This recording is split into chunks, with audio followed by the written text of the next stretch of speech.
हे नायकाचे प्रोडक्ट्स मला अगदी फ्रीमध्ये मिळाले. ते कसे मिळाले तुम्हाला पुढे व्हिडिओमध्ये सांगतेच.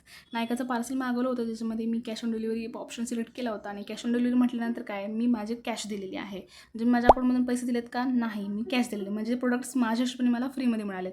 सो याबद्दल माझ्या नवऱ्याचे भांडणं पण झाले. तो व्हिडिओ मी अपलोड केलेला आहे ऑलरेडी. तुम्ही जाऊन नक्की बघा. तुम्हाला खरंच खूप इंटरेस्टिंग वाटेल तो व्हिडिओ.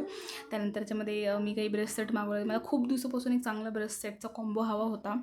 कारण खूप मॅटर करतो मेकअपमध्ये या गोष्टी सगळ्या. सो मी इथं मार्सचं मागवलेलं आहे. 8 आय थिंक ब्रशेस आहेत आणि खरंच क्वालिटी एवढी सुपर्ब आहे ना. मी म्हणजे हा जो लुक केलेला आहे ना मी, तो याच ब्रशने केला आणि खरंच ब्लेंडेबिलिटी एवढं छान, म्हणजे नाही का एकदम इव्हन वाटतं सगळं मेकअप. आणि नंतर एक्सवीस ब्युटीचं मी मेकअप फिक्सर मागवलेलं आहे आणि त्याचबरोबर मी एक मार्स आय शॅडो पण मागवलेला आहे. आता एवढे ब्रश सेट मागवले म्हटल्यानंतर एक आय शॅडो पॅलेट तो ऑब्व्हियसली आपल्याला लागणारच. सो इथे न्यूड शेड्स आहेत प्लस शिमर सेट्स आहेत आणि नवीन लुक नक्कीच येणार आहेत व्हिडिओ चॅनलवरती. सो प्लीज चॅनल सबस्क्राईब करा. अजून खूप जणी चॅनल सबस्क्राईब नाही केलेलं आहे. सो हे होतं माझं सिम्पल नायका हॉल. तुम्हाला कसं वाटलं मला नक्की कमेंट करून सांगा. तोपर्यंत बाय बाय.